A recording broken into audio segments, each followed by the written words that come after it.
The champion of the Senate, Pompey the Great. He stood above Rome as its savior, then died headless on Egypt's shore.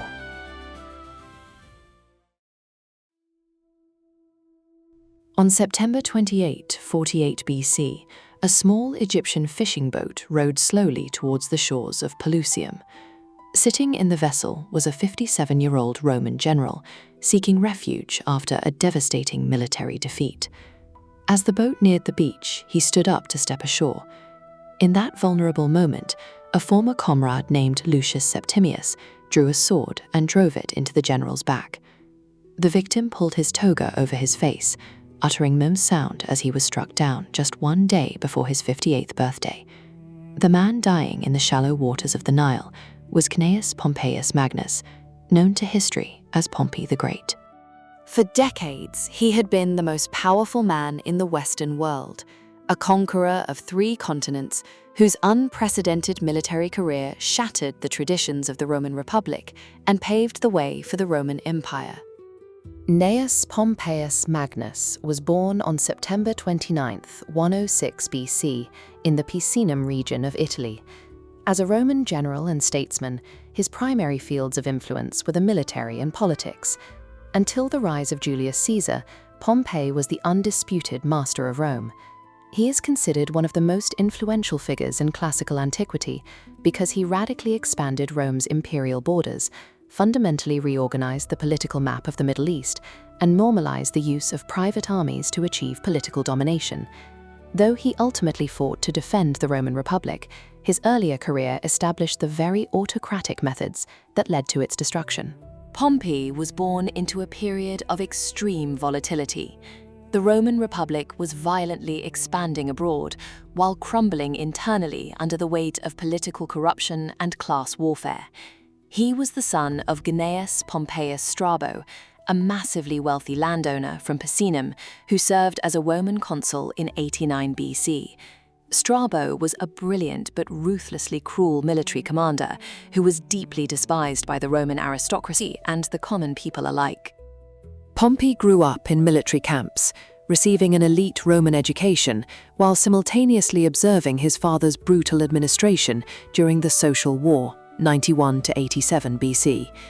In 87 BC, tragedy and chaos struck the family. Strabo died suddenly. Historians debate whether he was killed by a lightning strike or a plague sweeping through his camp. The Roman mob despised Strabo so much that they dragged his corpse through the streets. At just 19 years old, Pompey inherited his father's vast estates, his immense wealth, and, most importantly, the loyalty of his veteran legions. From an early age, Pompey understood a dark truth about late Republican Rome.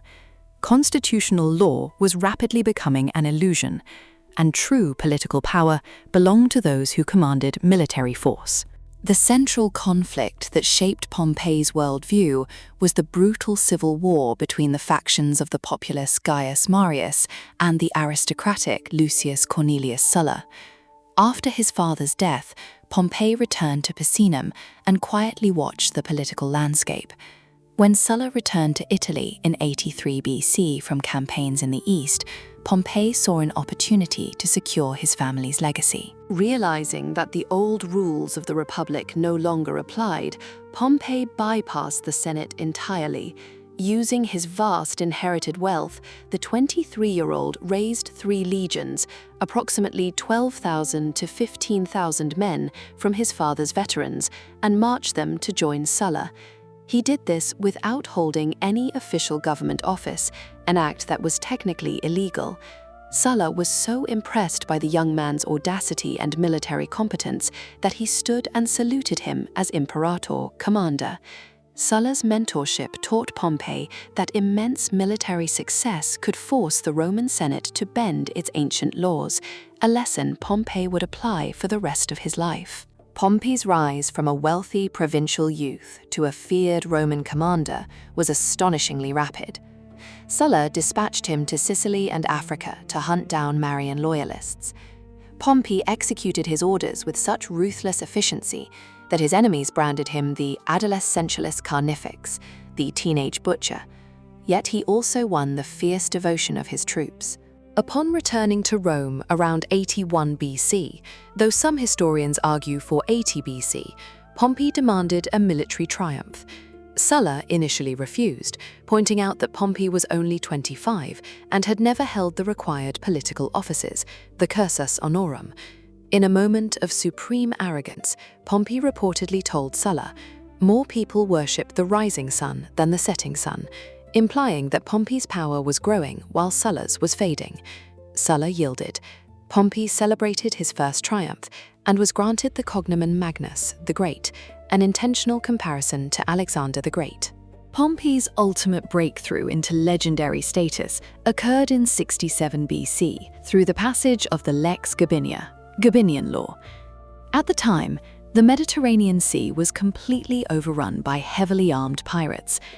These pirates had grown so bold that they kidnapped Roman magistrates and choked off Rome's vital grain supply, bringing the city to the brink of starvation. The Senate panicked. A tribune named Aulus Gabinius proposed giving Pompey unprecedented sweeping powers to solve the crisis. The law granted Pompey absolute command over the entire Mediterranean Sea and all coastal lands up to 50 miles inland for 3 years. He was given a massive budget, authorization to raise 120,000 infantry and 500 ships. The traditional Roman Senate was terrified of granting one man such dictatorial power, but the starving Roman public forced the law through. Pompey organized the sea into 13 distinct zones, placing a subordinate commander in each. In a stunning display of logistical genius, he swept the Mediterranean from west to east. Instead of crucifying all the pirates, he offered many of them land and amnesty in exchange for surrender. Pompey cleared the sea and completely solved the crisis in just 3 months, a feat that stunned the ancient world and cemented his reputation as Rome's greatest living general.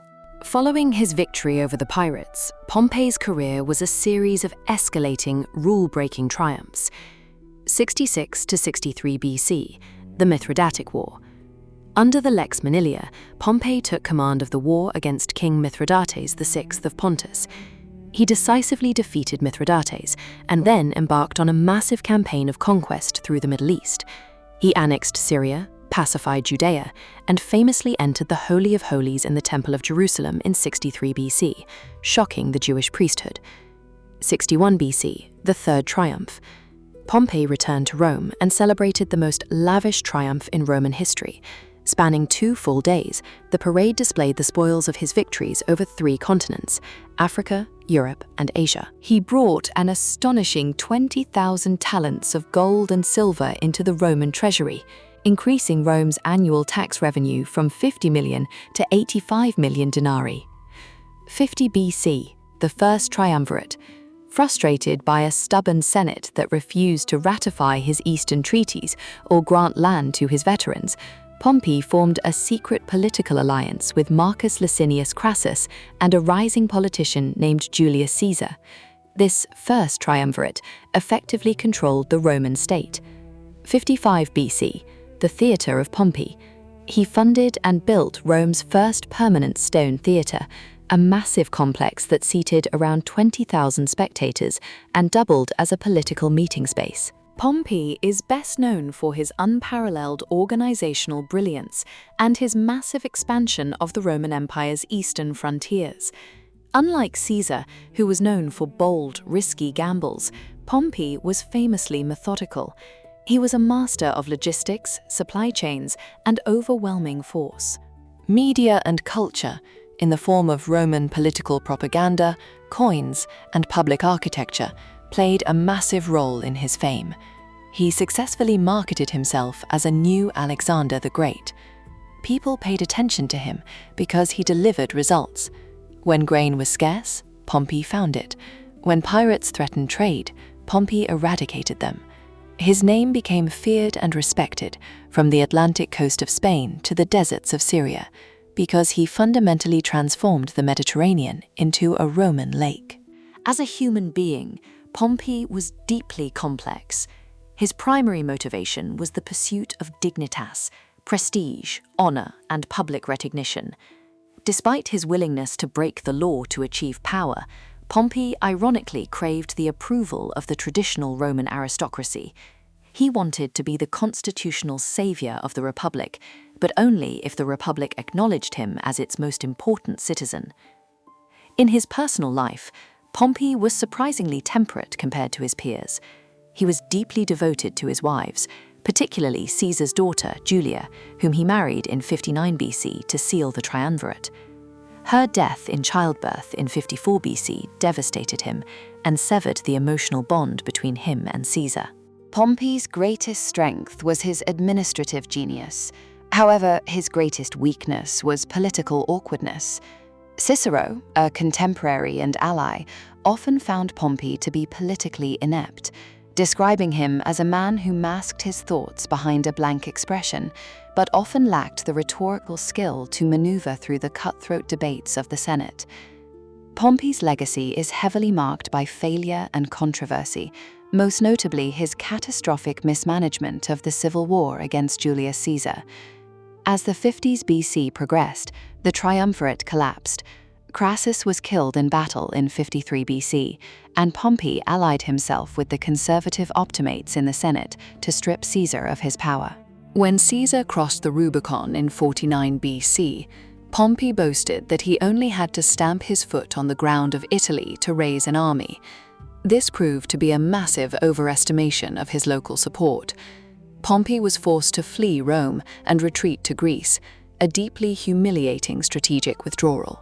The ultimate failure of his career came at the Battle of Pharsalus on August 9, 48 BC. Pompey had the high ground, superior supply lines, and an army that outnumbered Caesar's by nearly 2 to 1, roughly 45,000 men to Caesar's 22,000. Pompey wanted to starve Caesar out, but he gave in to the intense social and political pressure from the arrogant senators in his camp who demanded a decisive battle.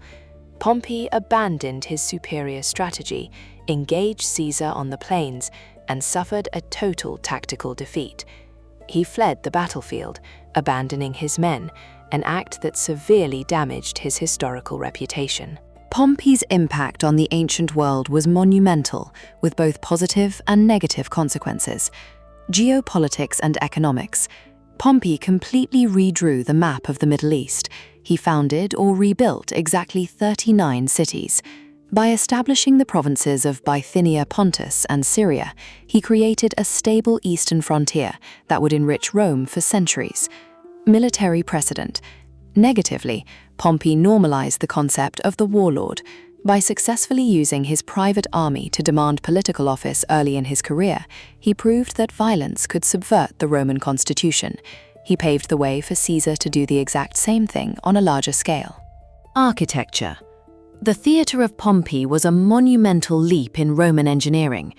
Its massive concrete vaults and integrated temples influenced Roman architecture for the next 4 centuries. Ironically, it was within a meeting hall of this very theatre complex that Julius Caesar would be assassinated in 44 BC. Today, Pompey's legacy is inevitably intertwined with that of Julius Caesar.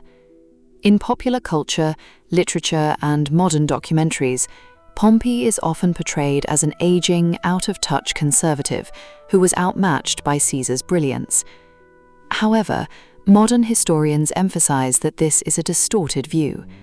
For 40 years, Pompey was the most successful military commander in the world, and Caesar was the underdog. Following his assassination, his severed head was presented to Caesar in Egypt. Caesar reportedly wept, disgusted by the dishonorable murder of his former son-in-law and equal. During the Roman Empire, writers like the poet Lucan in his epic Pharsalia romanticized Pompey as a tragic patriot who died defending liberty against tyranny. Today, he is studied in military academies for his logistical mastery during the Pirate and Mithridatic Wars, and in political science as a prime example of how institutional norms degrade when powerful individuals place personal prestige above the law. The life of Gnaeus Pompeius Magnus is a profound study in the paradox of power. He was a man who spent his entire life desperately seeking the approval of the Roman Republic. Yet his own ambition provided the tools for its destruction. By proving that a charismatic general with a loyal, privately funded army could force the state to bend to his will, Pompey showed the ancient world that the Republic was already dead long before Caesar crossed the Rubicon. In the end, the man known as the Great, who had commanded the seas, conquered kings, and walked in the triumphs of 3 continents, was left to bleed out in the shallow waters of a foreign beach, proving that even the most immense power is inherently fragile when the rules that govern society are broken. Source list: Plutarch, circa 100 AD, Parallel Lives, Life of Pompey, translated by Bernadotte Perrin, Loeb Classical Library. Primary source for dates: the 39 cities founded, the 20,000 talents of silver or gold, the increase to 85 million denarii, and the assassination details. Goldsworthy, A. 2006. Caesar, Life of a Colossus, Yale University Press. Used to cross-reference the Triumvirate, the death of Julia in 54 BC, and Caesar's reaction to Pompey's head. Seeger, Robin Seeger, 2002. Pompey the Great, A Political Biography, Blackwell Publishing. Academic source confirming details of his father Strabo, the siege of Jerusalem, and the political pressures at Pharsalus. Appian of Alexandria, circa 150 AD. The Civil Wars and the Mithridatic Wars. Used for troop estimates, 3 legions at age 23, Battle of Pharsalus numbers, and the 3-month timeline of the pirate campaign. Beard, M. 2015, SPQR, A History of Ancient Rome. Profile books. Source for the cultural context: the moniker Teenage Butcher, Adolescentulis Carnifex, and Cicero's evaluation of Pompey's political awkwardness. Britannica, T. Editors of Encyclopedia, 2024, Pompey the Great. Encyclopedia Britannica. Confirms dates of birth/death, the Lex Gabinia, and the capacity of the Theatre of Pompey, 20,000 seats. Strauss, B. 2015, The Death of Caesar, the story of history's most famous assassination, Simon & Schuster. Contextualizes Pompey's historical reputation and the irony of Caesar's death in Pompey's theatre.